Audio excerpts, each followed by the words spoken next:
Cette émission a été réalisée par la télévision communautaire des Basques et du Haut-Pays.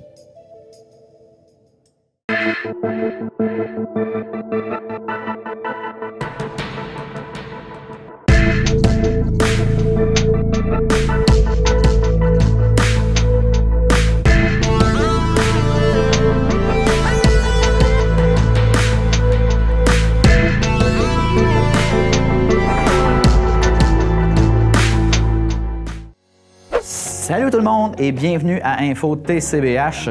Et oui, on est dans notre ancien décor. Pour ceux qui n'ont pas vu la première saison d'Info TCBH, je pense entre autres à ceux-là qui nous écoutent sur notre chaîne YouTube. La première saison d'Info TCBH était uniquement sur le réseau câblé de la télé communautaire, sur Derry Télécom. Donc on était sur fond vert comme ça, donc un beau petit fond vert là, que j'avais touché un peu. Peut-être que vous l'avez entrevu ici et là, au travers de nos publicités, de nos autres reportages. Mais voilà, fait que là, un petit tournage en studio là, pour faire un peu changement de mon appartement parce qu'au niveau de l'éclairage, il neige un peu pas mal dehors. Là. La météo a comme changé de côté d'un coup sec. Il faisait beau, on se préparait pour l'été, on se préparait le printemps, puis tout, c'était bien le fun dehors. Mais là, la neige a décidé de retomber, puis je pense que c'est la dernière. On va souhaiter, en tout cas, on va se le souhaiter. Donc voilà. Puis vous voyez, à part mon décor, ce qui vous frappe le plus, c'est quoi? Ma longueur de cheveux. Ben oui, écoutez, là, je sais que d'ici un mois, si les choses n'ont pas reprise, j'imagine que ce sera le cas, mes cheveux vont être encore plus longs, ça va être encore plus laid. Mais en tout cas, habituez-vous à cette tête-là. C'est tout ce que je peux faire pour le moment. Donc, je suis désolé pour ceux et celles pour qui ça dérange, pour ceux et celles pour qui ça agresse.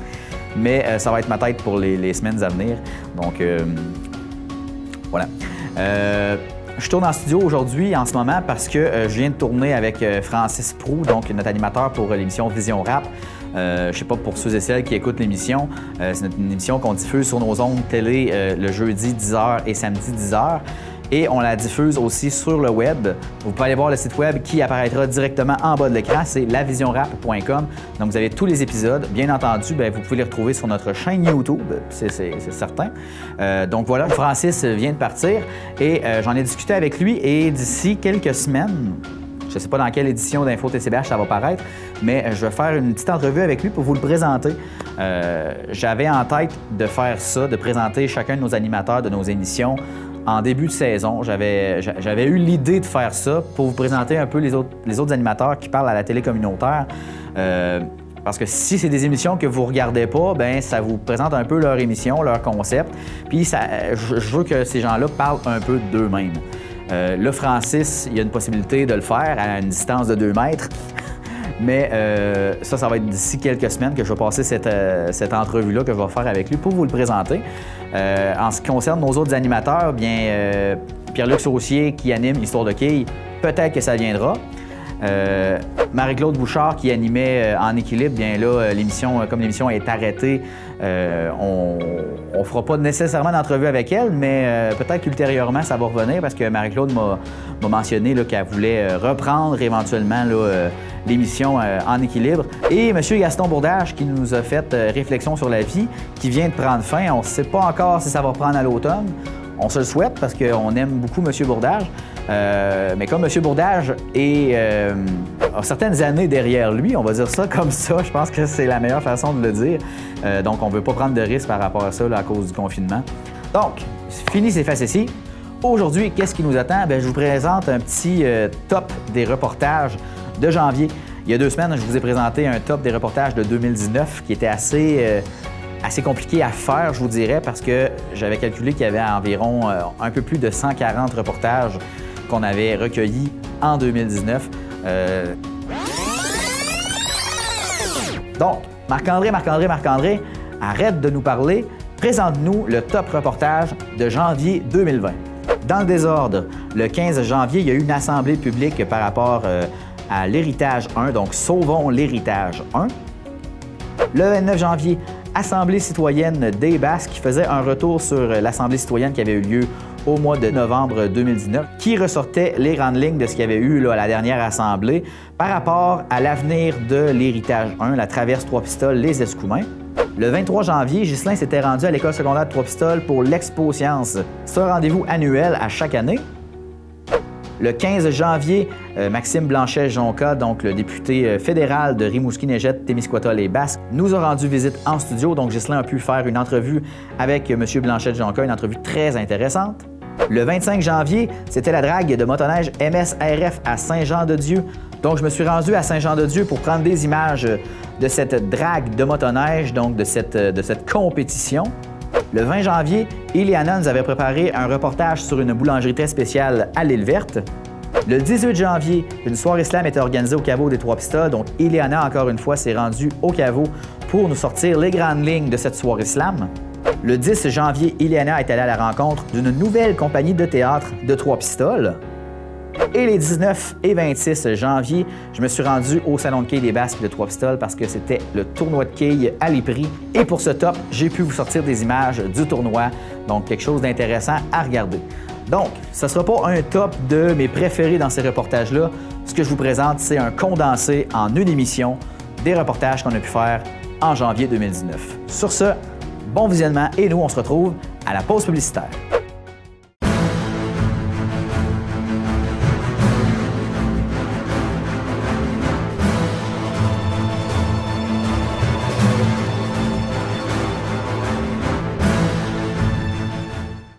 Alors, pour qu'elle puisse survivre, belle, je la dépose juste ici, près de toi.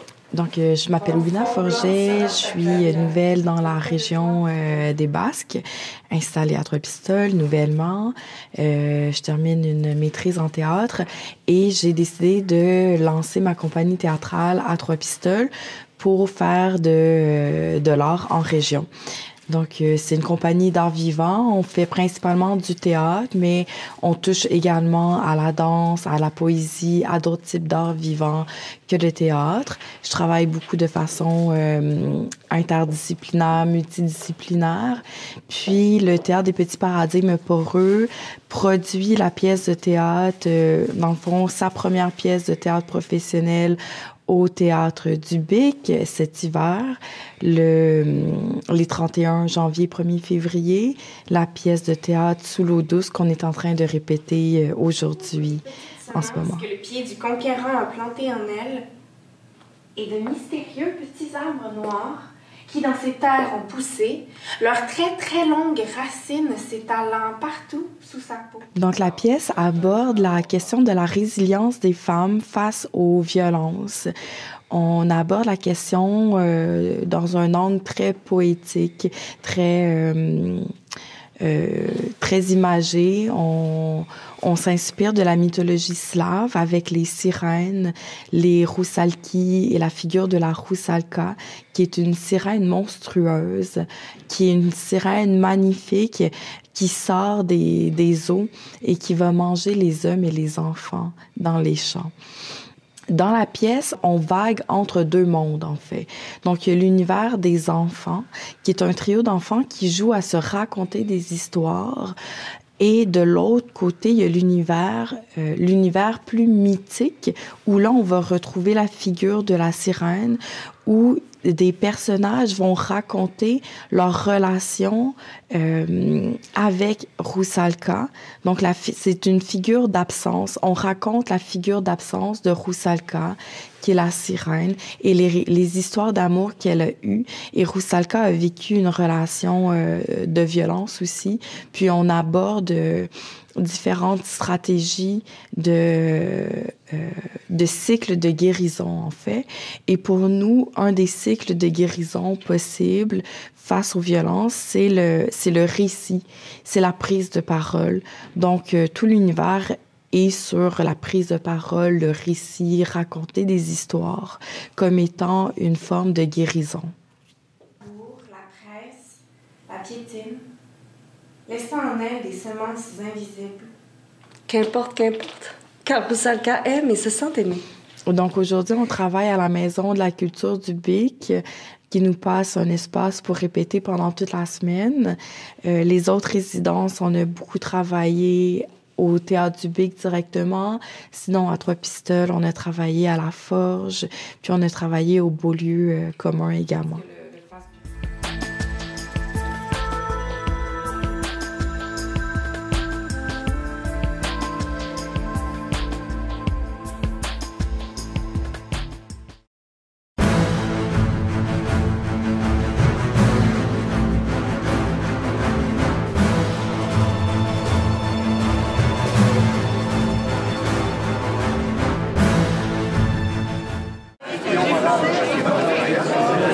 En fait, ce soir, on organise une assemblée publique pour faire état du dossier de la sauvegarde du traversier de l'héritage 1. Donc, on se réunit ce soir pour déterminer ensemble quelles seront les actions qu'on devra entreprendre, advenant que le gouvernement en vienne qu'à rendre une décision négative dans le dossier pour la sauvegarde du traversier.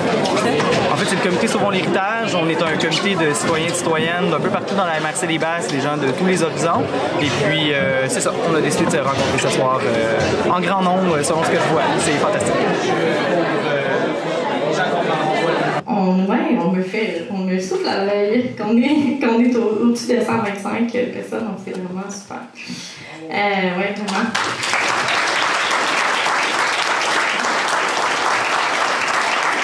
Il y a eu une rencontre finalement là, avec le député Tardy vendredi dernier. C'était en fait d'ici le 31 et non le 31 qui allait avoir une nouvelle. Fait que là, on retourne dans une espèce de flou là, par rapport à cette date butoir. Là. Ce qui est certain, c'est que nous, comité Sauvons l'héritage, on a énoncé là, un ultimatum pour le gouvernement en date du 1er février. Donc, nous, on souhaite vraiment avoir une réponse avant ça. Évidemment, le plus tôt sera le mieux. Là.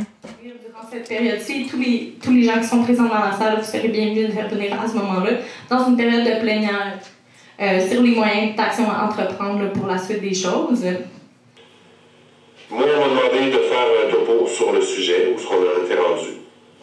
Donc, on en est rendu, présentement, la balle est dans le camp du gouvernement.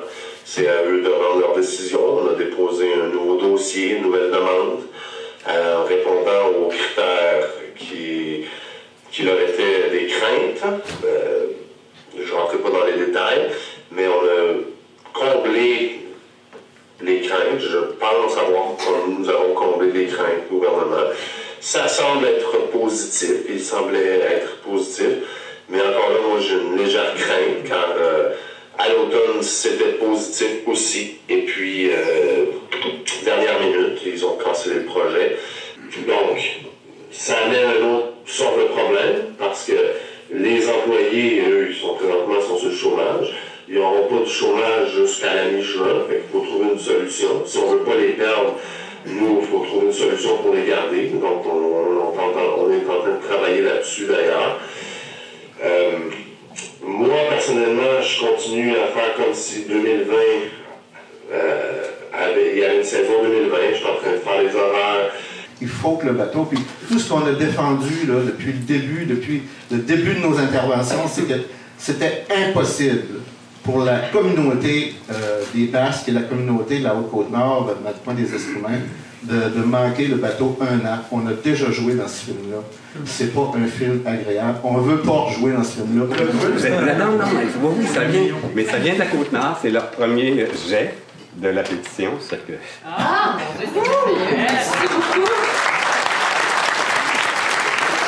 Franchement, là, il y a quelque chose de non conséquent dans ça. Et puis l'insulte faite à la population, c'est d'avoir dit que ça durait juste 4 ans de traversier après des réparations, alors que c'est faux.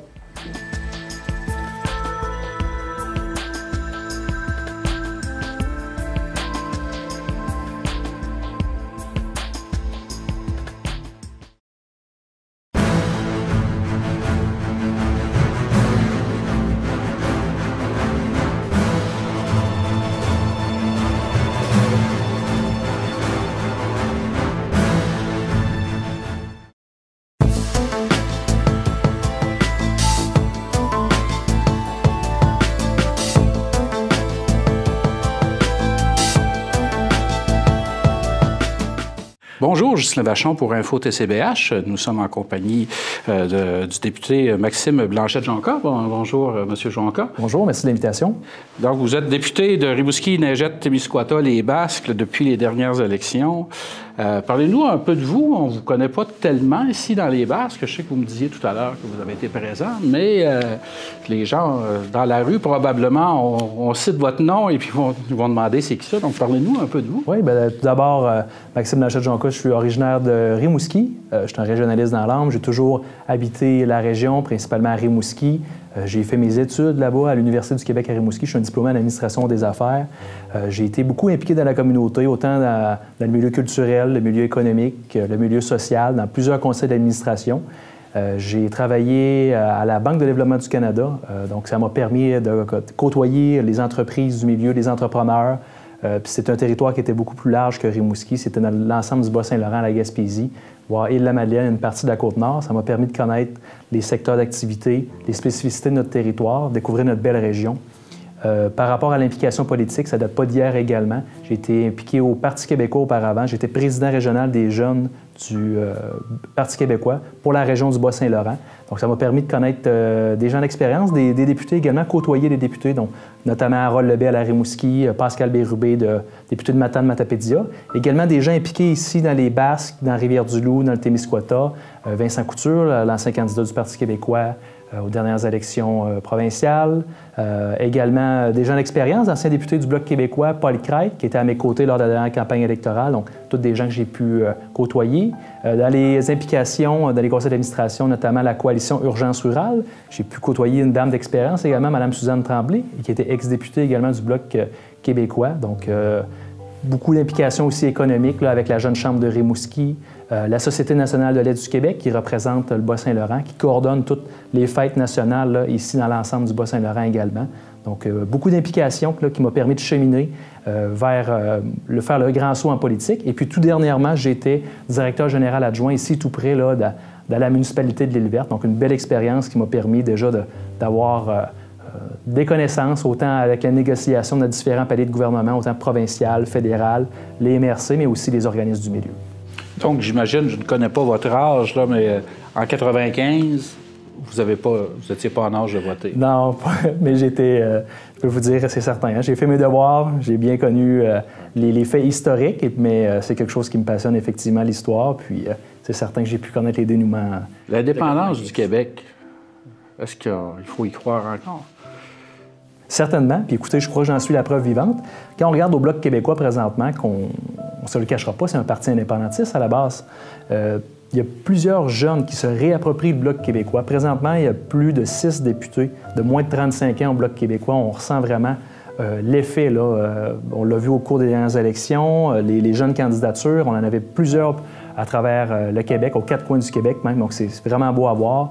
Moi-même, en étant impliqué là, ici dans la région, au Bas-Saint-Laurent, j'ai pu côtoyer, puis je côtoie des jeunes qui sont très réceptifs à l'idée de l'indépendance. Il faut démystifier le tout, continuer à en parler. C'est un projet de société. Mais c'est pas un projet de génération comme on peut l'entendre de temps à autre. Donc, je suis toujours agréablement surpris de constater, surtout qu'on voit les jeunes sur le terrain.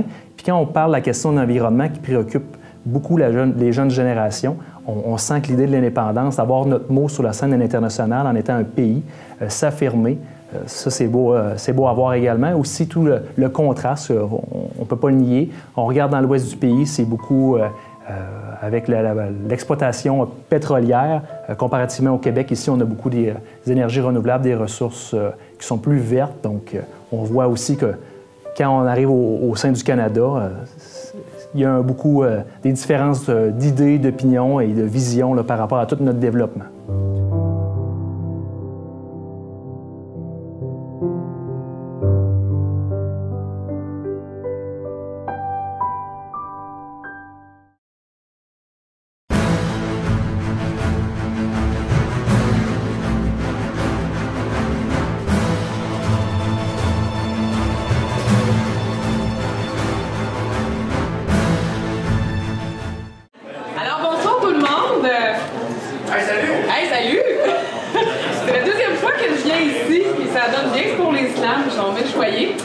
Alors, bienvenue à cette troisième soirée Slam du Cabot, mais le premier Slamdy officiel. Alors, soyons-en fiers. Merci d'abord de vous être déplacés en grand nombre en ce lieu propice aux événements tels que le nôtre, ici ce soir. Ce soir, nous accueillons 9 slameurs, hein, quand même. Hein, on est un grand groupe, fait que c'est super qu'on soit aussi nombreux, puis espérons que ça continue de grandir.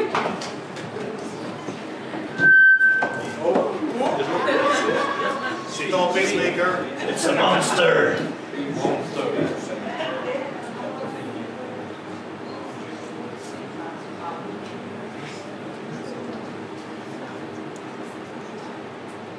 J'ai pris un bain pour la première fois depuis longtemps. À savoir ce qui se passe en dehors se passe en dedans.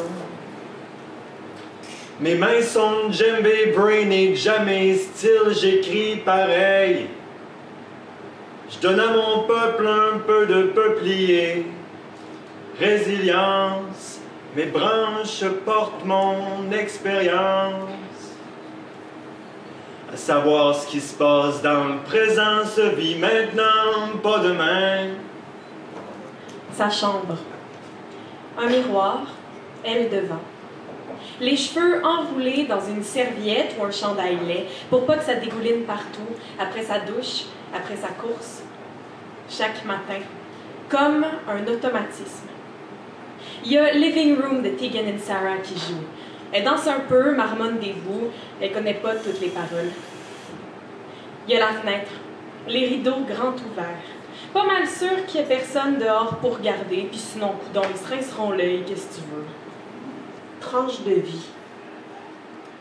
Un buzz, 3 snooze, puis 4 alarmes. Ah, mais quel vacarme pour me sortir sans pitié de ce sommeil plein d'éternité. Le premier pied hors du lit fera ma journée courage. Oh, quel swing qui renvolé, je me retrousse et hop, sur mes 2 pieds. Plancher frigorifié, vite douché, habillé, maquillé, un café, une toast beurrée. Je suis prête pour ma journée. L'heure avance, tic-tac, tic-tac. Avec cette foutue bourbée, à quoi ai-je donc pensé? Pour l'hiver, toute cette corvée à préparer, mais non, je n'ai rien fait.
Les 18, 19, 25 et 26 janvier, c'est le tournoi provincial du Salon de quilles des Basques, le tournoi Alibri.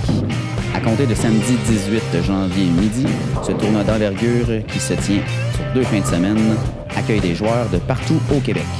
En effet, ce sont près de 120 équipes qui se disputeront les honneurs, qui tenteront de se mériter la meilleure bourse de leur catégorie.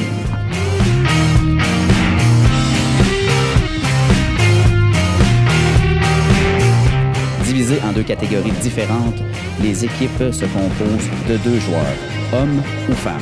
Chacun des 2 joueurs s'efforcera d'abattre le plus de quilles possible afin d'obtenir ensemble le meilleur résultat d'équipe.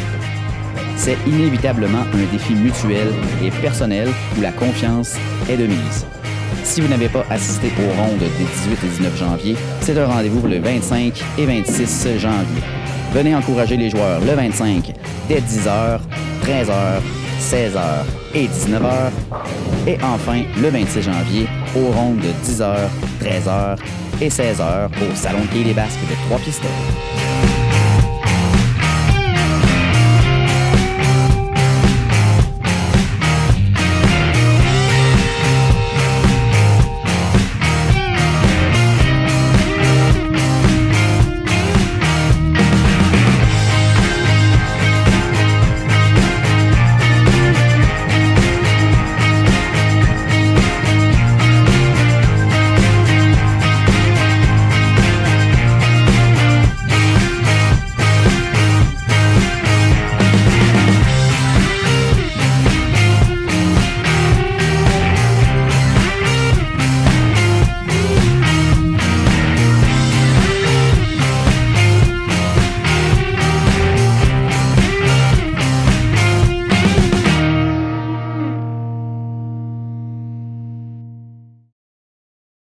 est maintenant rendu à la pause publicitaire de ce top de reportage de janvier 2020.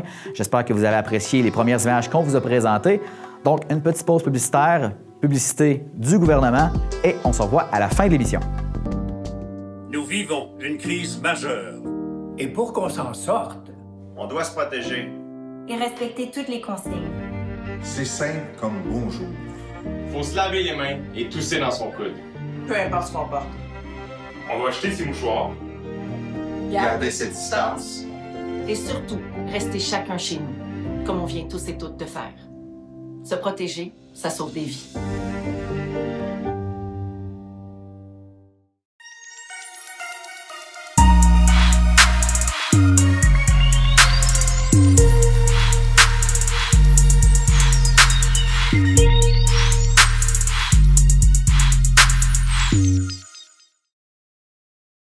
À la maison, en situation de violence conjugale.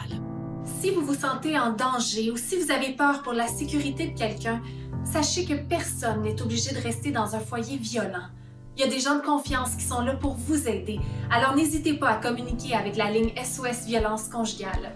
Parce que prendre soin de son bien-être, c'est aussi ça, se protéger. Se protéger, ça sauve des vies.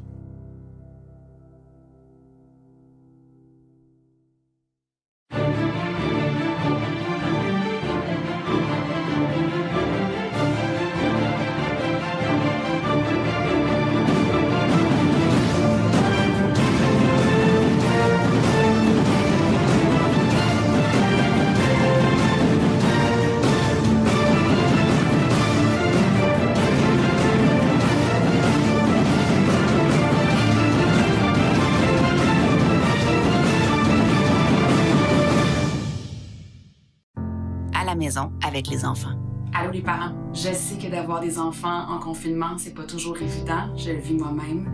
Si vous vous sentez trop anxieux ou si votre progéniture est trop stressée, si vous avez besoin de conseils, contactez votre CLSC ou Info Sociale 811. Ne vous gênez pas, ils sont là pour vous aider. Parce que d'en parler ou de demander de l'aide aux besoins, c'est aussi ça, se protéger.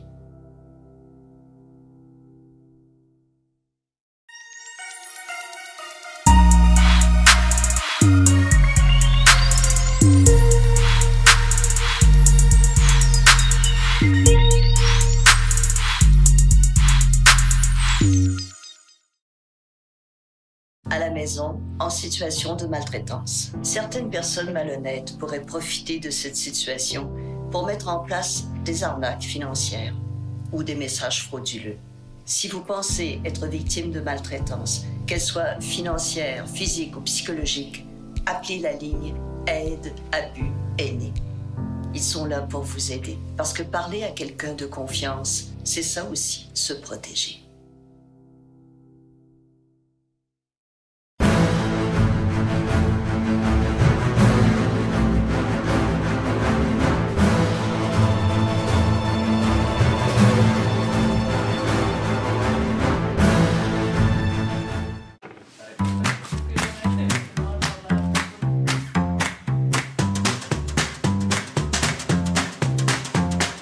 Bonjour, moi c'est Fabien, copropriétaire de Racine Boulangerie Fermière. Qu'est-ce qu'on fait? C'est des paniers de pain. Puis ça fait depuis le mois d'octobre qu'on a commencé, puis ça va plutôt pas mal. Allô, moi c'est Ève Lapierre, copropriétaire de la boulangerie. Voilà, je remets 1h30. Oui. On est situé à l'île Verte, sur la 132, entre le village de Trois-Pistoles et celui de l'île Verte. Ça a été un hasard en même temps qu'un coup de cœur pour le village, pour la communauté ici à l'île Verte. Pour l'endroit aussi, on a trouvé un endroit où il y a de la place pour faire des jardins, mais il y a aussi de la forêt, puis on est proche du fleuve. Fait que c'était tout ça qui nous a amenés exactement dans ce village-là.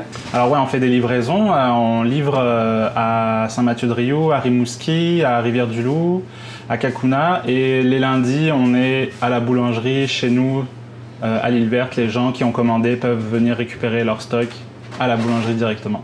À l'île Verte, on n'a pas beaucoup de lieux de lieu de sociabilisation. Puis je pense que c'est le cas de plusieurs villages. Puis juste d'avoir ce genre d'événement-là, ça crée, entre autres ça, là, en plus que nous, on voit les gens se voient entre eux. Là, ça arrive des fois, ici dans l'entrée, comme 4 personnes qui jasent. Puis là, on les laisse assez, puis c'est super le fun. T'sais. Fait qu'il y a ça. Puis l'autre chose qu'on aime aussi, c'est de travailler avec des gens qui produisent ou qui sont soit dans l'alimentaire ou dans autre chose autour. Fait que ça, c'est des liens super riches qui vont permettre, à travers, par exemple, nos produits de boulangerie, de faire découvrir des produits d'ailleurs, puis que les gens aillent vers ces produits-là au lieu d'aller à l'épicerie. Ils sont plus pâles, puis elle nous les a fait avec de l'osier pas décortiqué.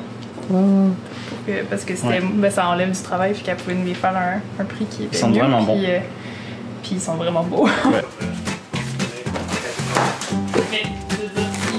Alors, tu peux commander, tu peux faire des commandes ponctuelles, tu peux t'abonner au mois, tu peux t'abonner pour 4 mois aussi si tu nous connais bien puis que tu aimes vraiment beaucoup le pain. Puis, en fait, t'es pas obligé... Souvent, les gens, quand ils entendent panier de pain, ça leur fait peur, ils se disent qu'ils vont avoir genre 10 pains dans leur semaine, mais non, c'est pas du tout ça, c'est vraiment toi qui fais ton panier, donc tu peux prendre un pain de petit format ou un gros pain. En tout cas, c'est vraiment la personne qui va décider comment elle va avoir son panier. Puis nous, on ajoute à ça des surprises salées et sucrées que les personnes aussi peuvent sélectionner dans leur commande. Et les commandes se font souvent sur Internet, mais sinon, par téléphone, ça marche très bien aussi.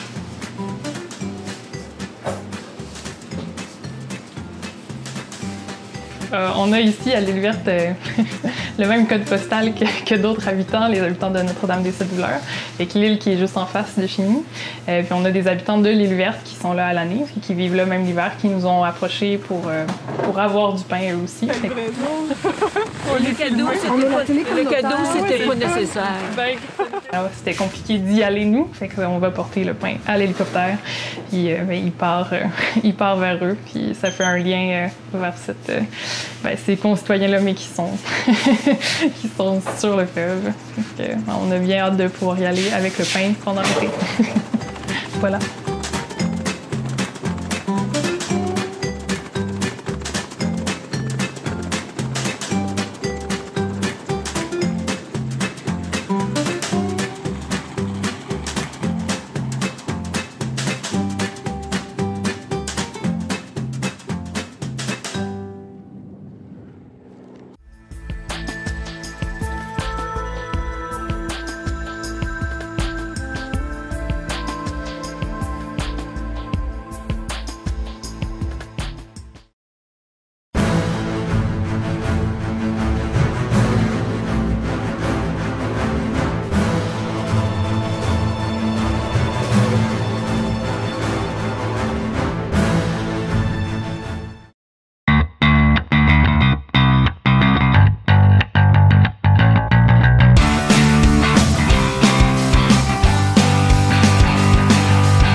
Sciences 2020 de l'École secondaire de Trois-Pistoles.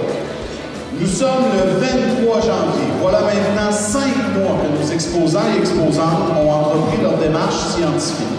Cette démarche avait pour but de répondre à une question et de vous communiquer leurs résultats lors de cette rencontre scientifique. Ils sont environ 81 jeunes à avoir travaillé de nombreuses heures à la recherche et à l'élaboration de leur présentation dans le but de partager avec vous leurs connaissances.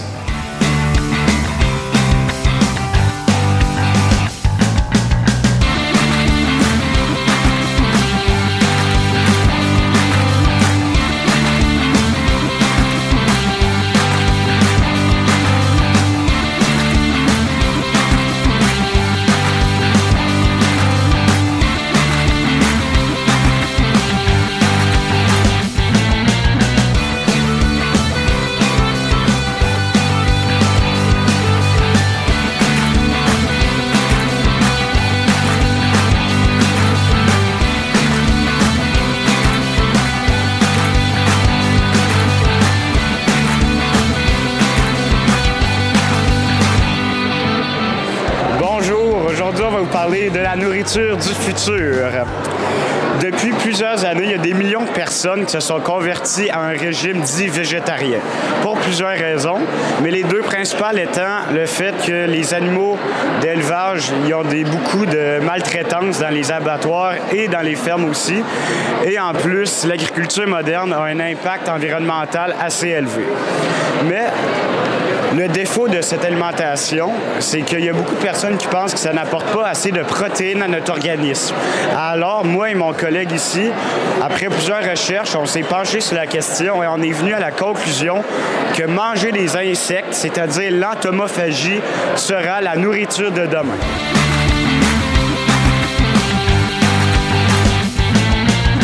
Les maladies font partie de nos vies depuis toujours. Qu'elles soient seulement désagréables ou au pire mortelles, elles rendent nos vies plus difficiles, chacune à leur niveau et à leur façon. On en connaît beaucoup, soit la grippe, le cancer ou le rhume, mais il y en a beaucoup qu'on ne connaît pas beaucoup et on voulait nourrir notre curiosité à ce niveau. Nous avons trouvé une maladie que nous n'avons pas entendu parler, l'encéphalite. Nous avons supposé qu'elle attaque l'encéphale, qui est composé du cerveau, du cervelet et du tronc cérébral. Nous demandons si les personnes souffrant de cette maladie peuvent retrouver le bon traitement à temps. Nous allons vous présenter quelques types de cette maladie, les causes, les symptômes et les traitements possibles.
Le commanditaire principal, c'est l'expédition à Livry, qui porte le nom du tournoi.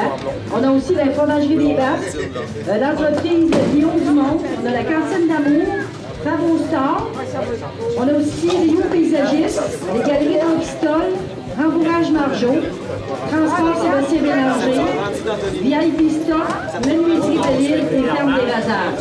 Merci beaucoup à nos commanditaires et merci beaucoup à tous les gens qui sont venus. Puis, un gros merci spécial aussi aux gens de la place parce qu'ils ont participé énormément.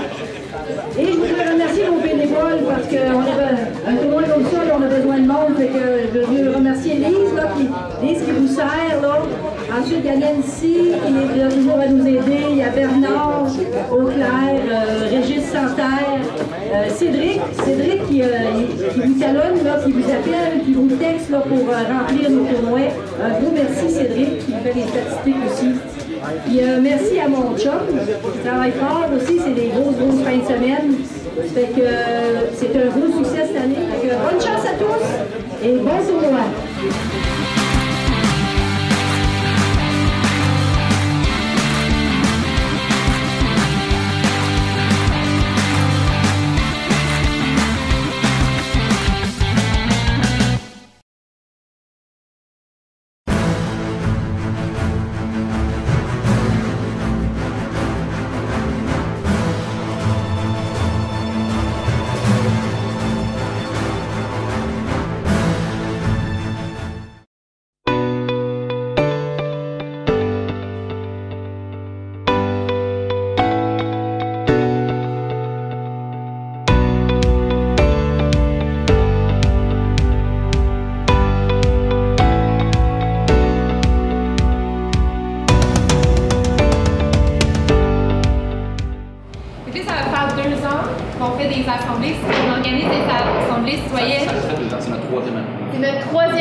Que vous avez proposé, puis après ça, on va voter ensemble sur lequel on va discuter. Je pense qu'aujourd'hui, on est un petit groupe.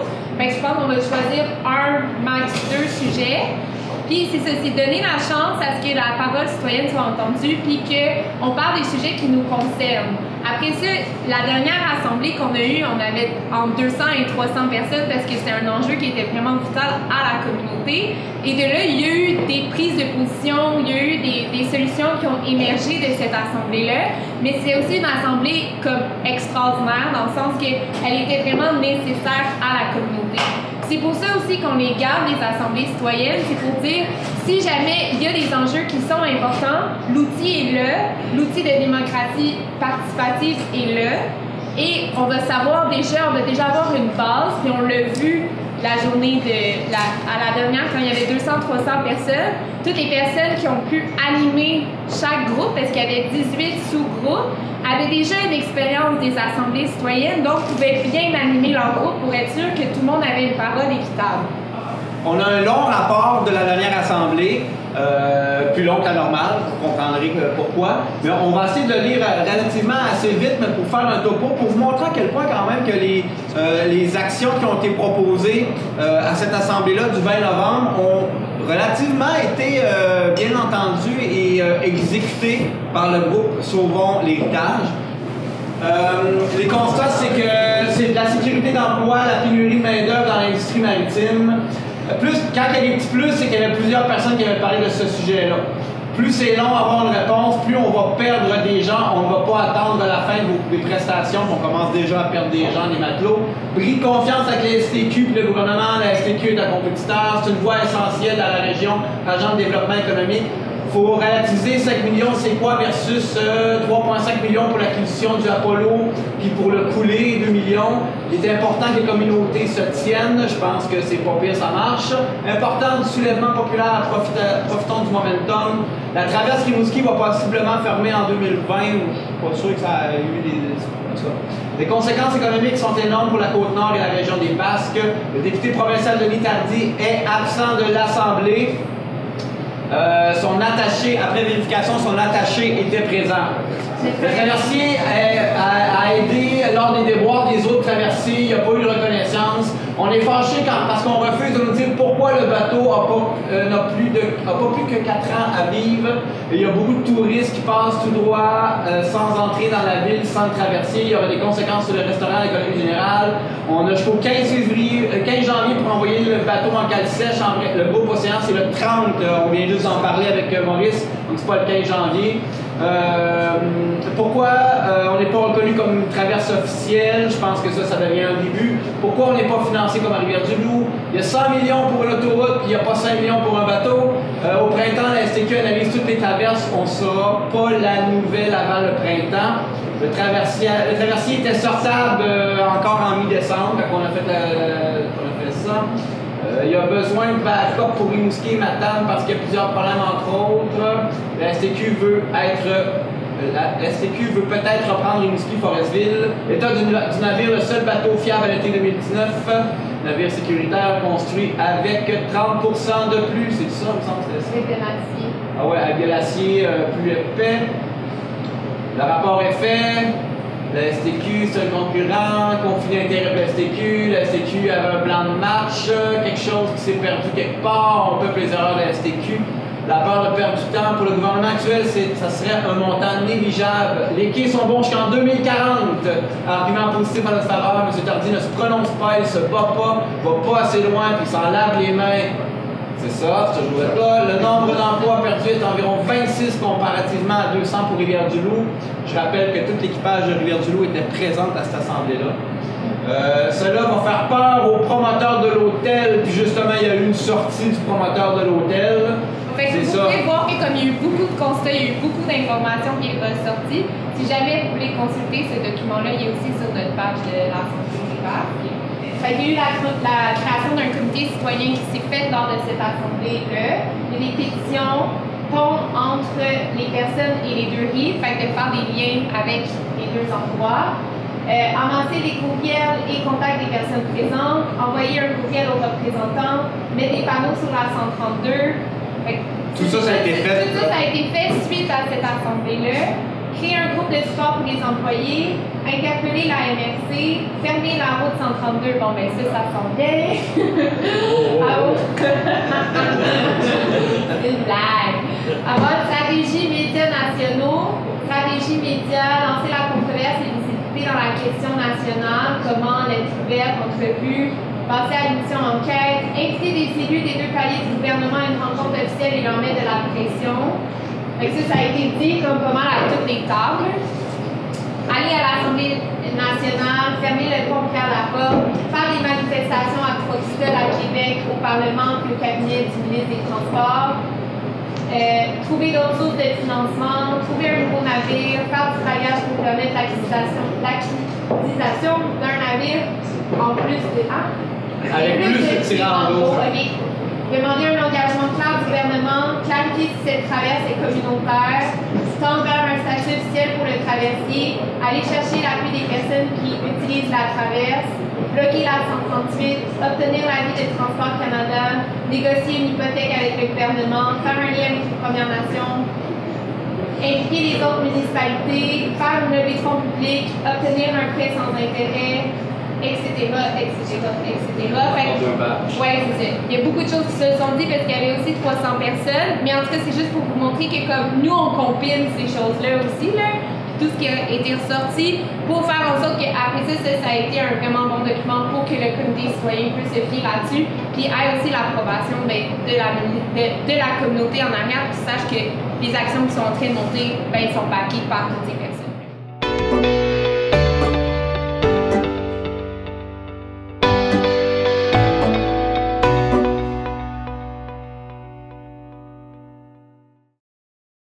C'est maintenant tout pour nous. J'espère que vous avez apprécié le top reportage de janvier 2020 qu'on vous a présenté. Lors de la prochaine édition d'Info TCBH, assurément, ce sera un top reportage de février 2020.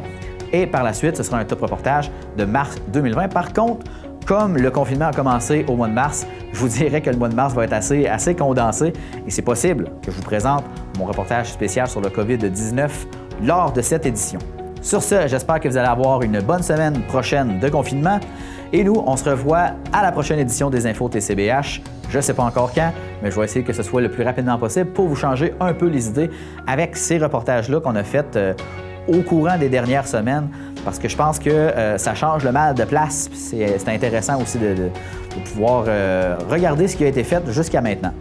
Encore une fois, si vous voulez nous suivre, si vous voulez nous écrire, que ce soit sur Facebook, sur notre chaîne YouTube, notre courriel ou notre téléphone, ça apparaît juste ici. Donc, je vous invite à le faire si vous avez des questions, des commentaires, peu importe que ce soit. Rentrez en communication avec nous, ça va nous faire un grand plaisir de vous répondre et ça va nous faire un grand plaisir de passer l'actualité que vous voulez passer, le message que vous voulez passer. La télé communautaire, c'est la télé des gens d'ici. Donc sur ce, on se revoit dans la prochaine édition d'Info TCBH. Salut tout le monde!